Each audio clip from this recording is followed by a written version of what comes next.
They say love isn't found in gold, but in the warmth of a heart that sees you without a crown. They say sometimes, to truly find what's real, you must first lose everything that hides you from the truth. And maybe that's why Jordan Cole, one of the youngest billionaires in Atlanta, walked away from his world of noise, flashing lights, and empty smiles, to find something that couldn't be bought with all the money in the world. Jordan was only 31, but he had built an empire that newspapers called the miracle of modern business. He owned tech companies, real estate, and investments across continents. His name opened doors. His suits were tailored in Italy. His cars were worth more than most people's homes. Yet at night, in his glass-walled penthouse overlooking the city, he often sat by the window, sipping black coffee and staring into the skyline, wondering why he still felt empty. Success had come early, but peace had never stayed long.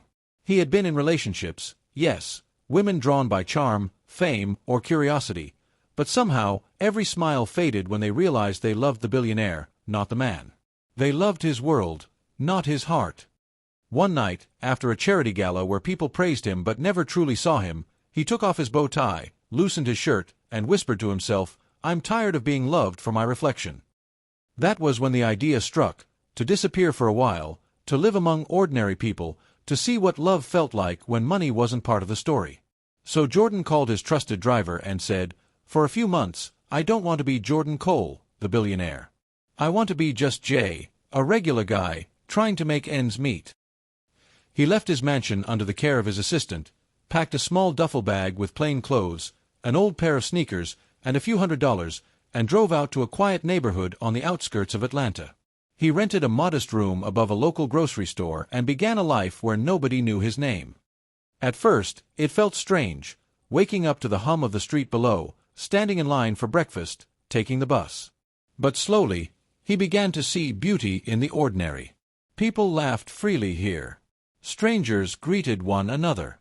And no one cared who you were, only how you treated them. One rainy afternoon, while looking for part-time work to blend in, he stumbled into a small diner named Maya's Place. The smell of coffee and fresh waffles filled the air, and behind the counter was a young woman with a tired smile but eyes that could light up a room. Her name was Aaliyah. She wasn't dressed in glamour, just a simple uniform and an apron with flower stains, but there was something about her, something real and unpretentious, something that made him forget where he came from. She noticed his wet hair and offered him a towel with a grin. "You look like the rain picked you for a fight," she said playfully. He laughed, genuinely laughed, for the first time in weeks. He sat down, ordered a simple meal, and they talked. She told him about her dreams, how she wanted to open her own bakery someday, how she took care of her younger sister after their parents passed, how she worked double shifts to make it happen. And Jordan, or rather Jay, found himself drawn to her honesty, to the way she spoke with conviction and never once tried to impress him. Days turned into weeks. Jay became a regular at Maya's Place. He'd help wipe tables when the diner got busy or fix a flickering light in the corner. Aaliyah noticed his kindness, not grand gestures, but quiet ones. She began to look forward to his visits, to the way he listened like every word mattered. But love, as always, comes with tests. One evening, after a long day, Aaliyah's sister fell ill. Jay offered to help with the hospital bills, but she refused. "I appreciate it," she said softly, "but I've learned to fight my own battles. Love isn't about who can pay the bills, it's about who will stand beside you through them." That sentence hit him like a wave. It reminded him why he had come there in the first place. For the first time, someone saw him not as a provider, but as a person. Weeks later, they began spending more time together. Long walks under city lights, late-night talks about faith, loss, and hope. He told her he worked odd jobs here and there, and she believed him. She didn't need more. But the deeper they grew, the heavier his secret became. He knew one day she'd have to know who he really was, but fear held him back. Would she still love him if she knew? Or would she see him as everyone else did, a wallet wrapped in charm? Then came the day everything changed. The diner faced foreclosure. The landlord wanted to sell the building. Aaliyah was devastated. That little place wasn't just her job, it was her dream. Jay wanted so badly to fix it, but he couldn't reveal how easily he could write a check for it. So he held her hands and said, Sometimes, when doors close, they're only redirecting us toward where we truly belong.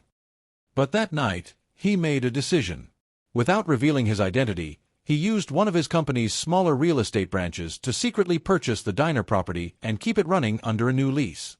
When Aaliyah found out the next week that an anonymous donor had saved the diner, she cried. "Whoever it was," she said, "God bless them."